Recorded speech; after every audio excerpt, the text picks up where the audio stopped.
ओशो कहते हैं 7 चक्र की खूबियाँ और कमजोरियाँ।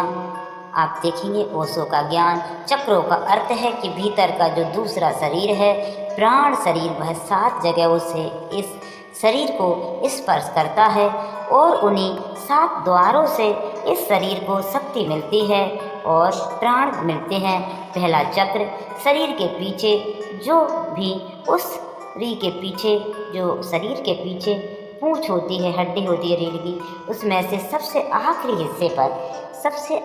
हिस्से पर वो बहुत अद्भुत चक्र है। उस संबंध में कुछ हम जानेंगे। सबसे पहला चक्र वह है और सबसे अंतिम चक्र सिर के ऊपर है। सबसे पहला चक्र जो अपनी रीढ़ की हड्डी है, उसके नीचे जो चक्र है वो सबसे पहला चक्र है और सबसे लास्ट चक्र जो सर के ऊपर है वो अंतिम चक्र है।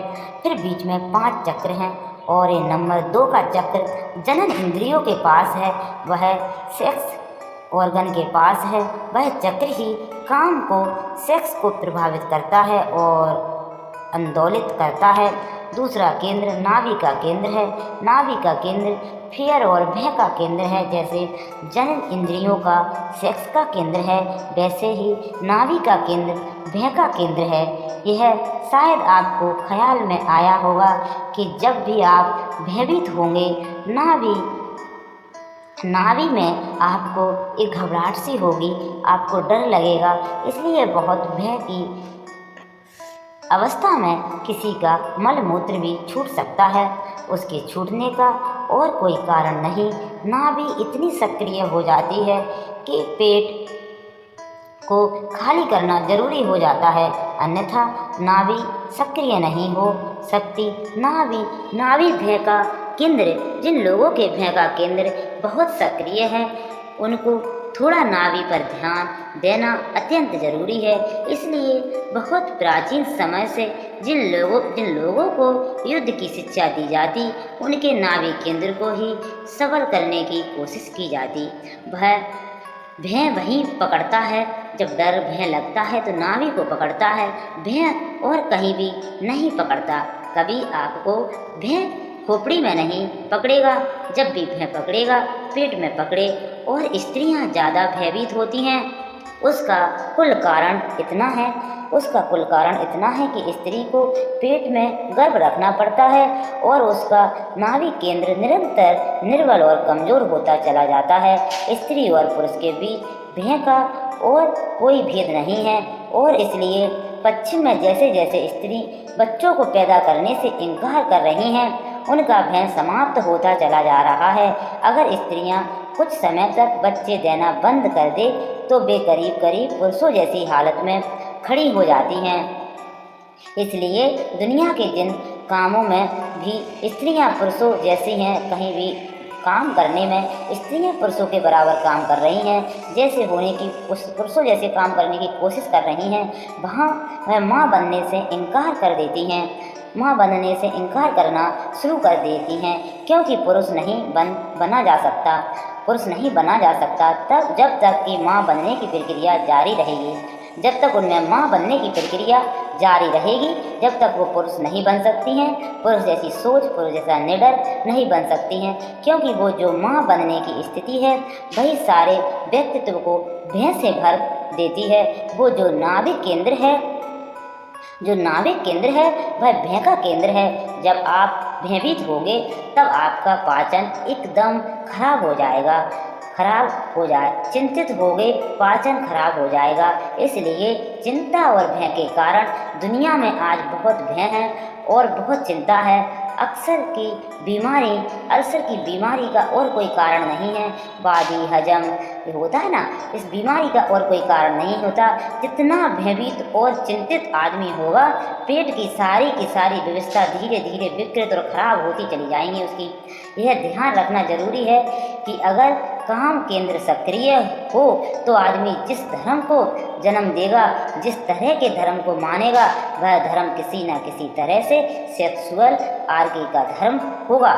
सबसे प्राचीन धर्म के जो प्रतीक हैं वो जनन इंद्रियों का प्रतीक हैं। फेलिक जैसे शंकर का शिवलिंग, या यूनान में या रोम या मिस्र में जो प्राचीनतम, मेसोपोटामिया में, बेबीलोन में, सीरिया में या हड़प्पा मोहनजोदड़ो में जो सबसे प्राचीनतम जो मूर्तियाँ मिली हैं वे सब जनन इंद्रिय के ही प्रतीक हैं। ऐसा प्रतीत होता है कि आज कोई 20,000 वर्ष पहले जो भी दुनिया में सभ्यता थी वह चूँकि अभी जानवरों से बहुत आगे विकसित नहीं हुई थी। जो 20,000 साल पहले जो एक सभ्यता थी वो जानवरों से ज़्यादा विकसित नहीं हुई थी, ज़्यादा आगे विकसित नहीं हुई थी। इसलिए भगवान का प्रतीक भी जो जनन इंद्रियां हैं वहीं तक सीमित था, वही केंद्र सबसे ज़्यादा सक्रिय था।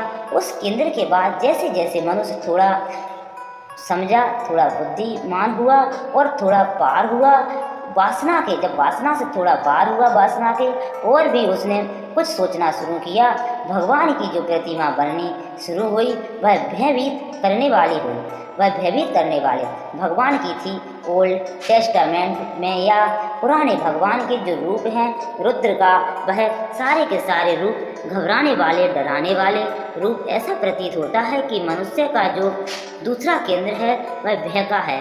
उस भय के केंद्र में भयभीत करने वाले भगवान को जन्म दिया गया।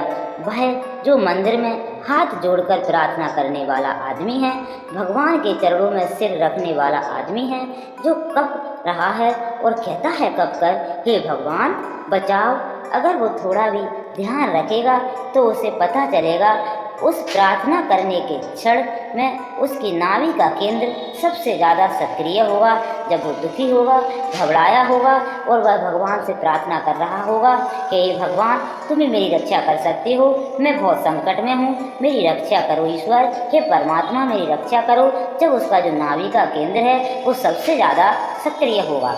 दुनिया जितनी शिक्षित होगी, जितना दुनिया में भय कम होगा, जितना दुनिया में भय कम होता चला जाएगा, उतना ही पूजा और प्रार्थना करने वाले धर्म जमीन से अपने आप समाप्त होते चले जाएंगे, क्योंकि वे धर्म नाभि के केंद्र से विकसित होते हैं। अगर नाभि का केंद्र मजबूत हुआ तो विलीन हो जाएंगे वो मंदिर। आपने देखा होगा मंदिरों में पुरुषों की अपेक्षा स्त्रियों की संख्या ज़्यादा होती है, पुरुष कम जाते हैं क्योंकि पुरुष का नाभि केंद्र मजबूत होता है और पुरुष घबराते नहीं हैं। स्त्रियां ज़्यादा घबरा जाती हैं, स्त्रियों का जो नाभि केंद्र है वह कमज़ोर होता है, इसलिए स्त्रियां अधिकतर मंदिरों में जाती हैं, ज़्यादा दिखाई पड़ती हैं। उसका कोई और कारण नहीं, उनका जो नाभि का केंद्र है वो पुरुषों से ज़्यादा अच्छा नहीं है। जहाँ एक पुरुष होगा वहाँ कम से कम 4 स्त्रियाँ मंदिर में होंगी। सारे मंदिर स्त्रियाँ चलाती हैं, सारे साधु संतों को स्त्रियाँ चलाती हैं। भय वाला भगवान उन्हें अपील करता है, उन्हें सार्थक मालूम पड़ता है। इस पर ध्यान जाना जरूरी है कि जो आदमी भी जीवन में बहुत भयभीत हो उसे ध्यान के साथ नाभि के केंद्र पर थोड़े प्रयोग करने जरूरी होते हैं, उस केंद्र को मजबूत करने के सुझाव देने जरूरी हो। और यह बड़े मज़े की बात है कि यह केंद्र सबके प्राणों के केंद्र हैं। यह पूरे जो अपने 7 केंद्र हैं ये प्राणों के केंद्र हैं, विद्युत के केंद्र हैं। यह मात्र सुझाव से परिवर्तित हो जाते, इनके लिए कुछ और करना नहीं है। एक अच्छे सुझाव रखो, यह परिवर्तन हो जाते हैं, इनके लिए कुछ और नहीं करना पड़ता। उसके बाद तीसरा केंद्र है हृदय। हृदय का केंद्र है वो राग का केंद्र है, मोह का केंद्र है, लगाव का केंद्र है। जो लोग तीसरे केंद्र से प्रभावित होते हैं वे किसी न किसी तरह के भक्ति वाले धर्म में दीक्षित हो जाएंगे। जहाँ राग मोह उस तरह के असत्य की पकड़ने की संभावना हो। एक तीसरे केंद्र पर भी ध्यान रखना जरूरी है, इसे भी समझ लेना जरूरी है कि वो क्या क्या कर सकता है। वह भी बहुत सक्रिय, पूर्व के मूल्यों में बहुत सक्रिय है, पश्चिम के मूल्यों में कम होना शुरू हुआ है। इसलिए पश्चिम के मुल्कों में परिवार टूट रहा है। परिवार के टूटने को कभी नहीं रोका जा सकता पश्चिम में, जब तक कि उनके हृदय के केंद्र को मजबूत करने की कोई वैज्ञानिक प्रक्रिया में दीक्षित ना किया जाए। परिवार वहाँ टूटता ही चला जाएगा क्योंकि राग का केंद्र टूट गया। यह टूट रहा है। जो तीसरा केंद्र है, जो हृदय का केंद्र है, वो एक लगाव का केंद्र है, एक प्रेम का केंद्र है। और जब वो केंद्र कमज़ोर होता जाएगा तो रिश्ते टूटते जाएंगे। क्योंकि राग का केंद्र टूट गया, यह टूट रहा है, यह शिथिल हो गया, यह पूर्व के मुल्कों में भी घटना शुरू हो गया है। इस प्रकार की घटना शुरू हो गई है और यह भी ध्यान रहे कि यह केंद्र भी पुरुषों की बजाय स्त्रियों का ज़्यादा सक्रिय है। इसलिए परिवार को बनाने वाला पुरुष नहीं है, परिवार को बनाने वाली स्त्री है। इस भूल में कोई ना रहे कि परिवार पुरुष ने निर्मित किया है।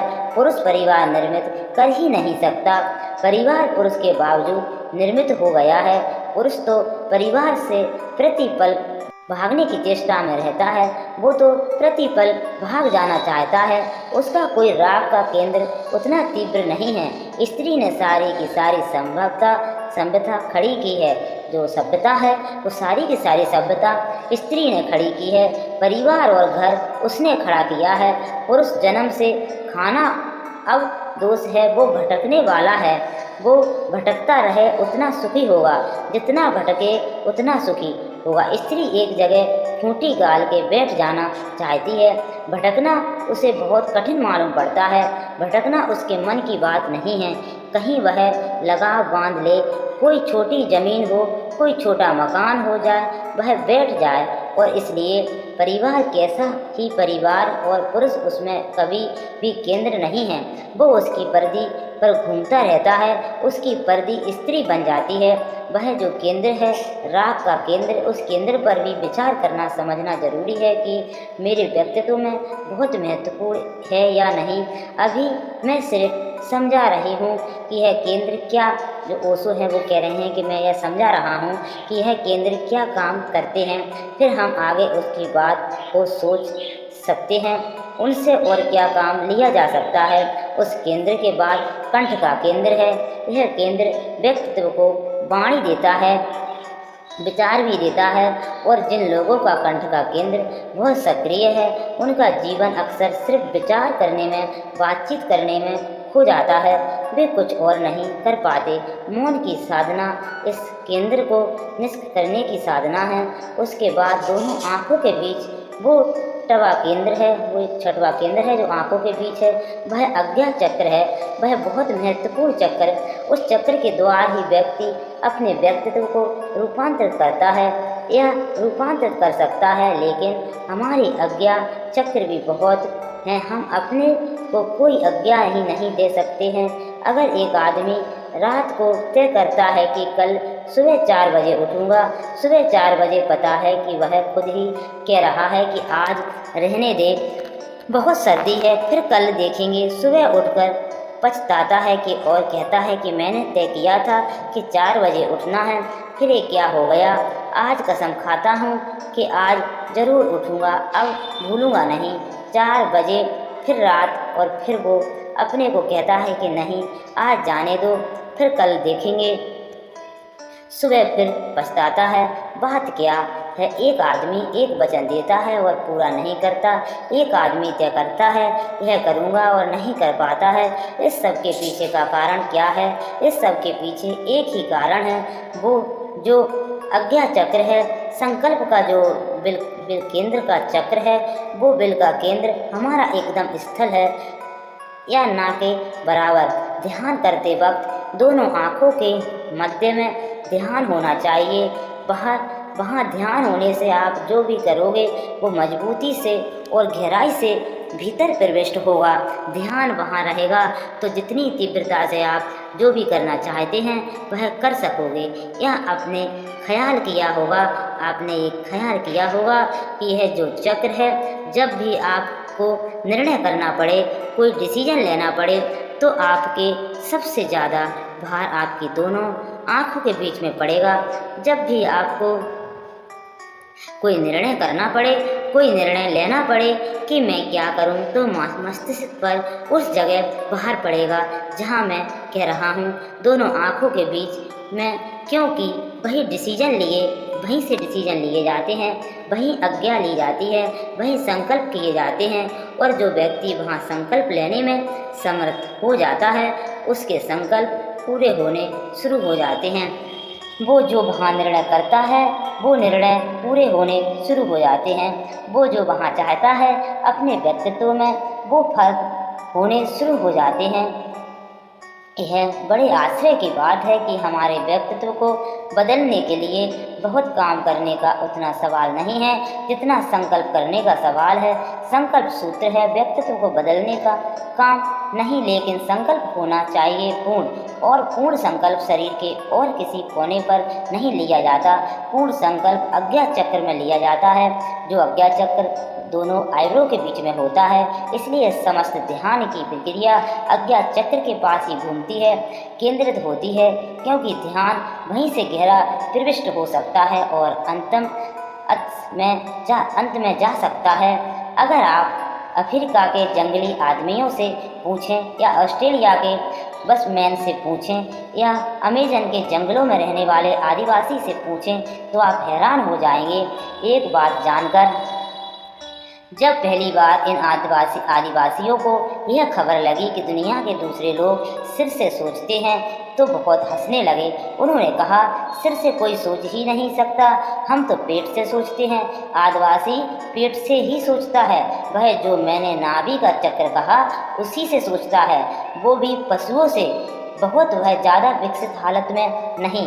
हजारों साल तक करोड़ों लोग यही समझते रहे कि सोचने की प्रक्रिया पेट में होती है, बेली में होती है। सोचने की प्रक्रिया बुद्धि में नहीं होती, और हम में से भी बहुत ही कम लोग सिर से सोचते हैं। जितने भी विश्वास करने वाले लोग हैं वह पेट से सोचते हैं, वो कभी सिर से नहीं सोचते, क्योंकि विश्वास करने के लिए सोचना ही पड़ता है। और इसलिए जो आदमी विश्वास ही किए चला जाता है उसके ऊपर चक्र कभी जो ऊपरे चक्र हैं, इस किसी पर विश्वास कर लिया कि भगवान मुझे शक्ति देना, ये हो जाएगा वो हो जाएगा, जो खुद का दिमाग नहीं लगाता दूसरों पर विश्वास करता है, उसके कभी जो ऊपर के चक्र हैं वो कभी विकसित नहीं होते, उसके नीचे के चक्र ही रह जाते हैं, वहीं सक्रिय रह जाते हैं। इसलिए मैं निरंतर विरोध करता हूँ कि ओशो कहते हैं कि मैं निरंतर विरोध करता हूँ कि किसी पर श्रद्धा मत करना, किसी पर विश्वास मत करना, क्योंकि जब तक कोई स्वयं सोचना शुरू ना करे उसके सोचने के अपने चक्र सक्रिय नहीं होंगे, और अपने चक्र सक्रिय ना हो तो करीब करीब हवा में भटकता हुआ एक पत्ते की भांति रह जाता है। उसके पास ना अपनी कोई विल पावर होती है, ना अपना कोई संकल्प, ना अपनी कोई दृढ़ स्थिति, उसके पास अपना कुछ भी नहीं है, वह किसी के पीछे चल रहा है। दुनिया के नेता आदमी को जितना नुकसान पहुंचाते हैं उतना और कोई नहीं पहुंचाता, क्योंकि दुनिया के सब नेता ऑर्डर देते हैं और आपसे कहते हैं आपको सिर्फ स्वीकार करना है। दुनिया के गुरु आज्ञा देते हैं और लोगों से कहते हैं आपको स्वीकार करना है। आपका अपने आज्ञा का चक्र कभी विकसित नहीं हो पाता। दुनिया में जो इतने मनुष्य जाति दीनहीन दिखाई पड़ती है, इस दीनहीनता में सबसे बड़ा कारण यह है कि हम मनुष्य जाति को आज्ञा देते हैं, उसकी अपनी आज्ञा की क्षमता को विकसित नहीं होने देते। छोटे से बच्चे को हम आज्ञा दे शुरू करते हैं, यह करो वह करो और यह मत करो। हम कभी इसकी फिक्र नहीं करते कि उसकी अपनी चेतना, अपना डिसीजन, अपना निर्णय विकसित हो सके। उस बच्चे का आज्ञा चक्र कभी भी विकसित नहीं हो पाता, वह अधूरे ही रह जाता है। और अगर आज्ञा चक्र विकसित ना हो तो आदमी का व्यक्तित्व ही विकसित नहीं हो पाता। बच्चों को हम समझाते हैं ऐसे बनो, लेकिन हम यह भूल ही जाते हैं कि वे बच्चे वैसे कभी नहीं बनेंगे। वे बन सकते हैं, लेकिन उनके बन सकने के लिए उनके चक्रों पर ध्यान देना पड़ेगा, जिनसे व्यक्तित्व निर्मित होता है। जो माँ बाप जानते हैं, जो शिक्षित हैं, वह जो माँ बाप शिक्षित हैं, जो माँ बाप जानते हैं, वह बच्चों के माइंड या जो मस्तिष्क है, मस्तिष्क के आज्ञा चक्र पर पूरा श्रम करेंगे। यह शिक्षा बहुत अधूरी और बहुत बेईमानी है, क्योंकि शिक्षा में मनुष्य के बुनियादी सूत्रों के संबंध में कोई चिंतन नहीं है, कोई विचार नहीं। अगर हम बच्चों की यूनिवर्सिटी तक जाते हैं, यूनिवर्सिटी तक आते जाते हैं, उनके आज्ञा चक्र को, उनके संकल्प को विकसित कर सकें, हम सारी दुनिया को बदल देंगे। एक नई दुनिया और एक नया आदमी पैदा हो जाए। एक आदमी जिसमें बल है, एक आदमी जो सोचता है वैसा करता है, वैसा कर सकता है। एक आदमी जिसमें साइंस, एक आदमी जिसमें की हिम्मत, जिसमें की कलेजा है, लेकिन वह हम हो नहीं सकता, क्योंकि जिस चक्र से वो सारी चीज़ें आती हैं वो चक्र ही हमारा सोया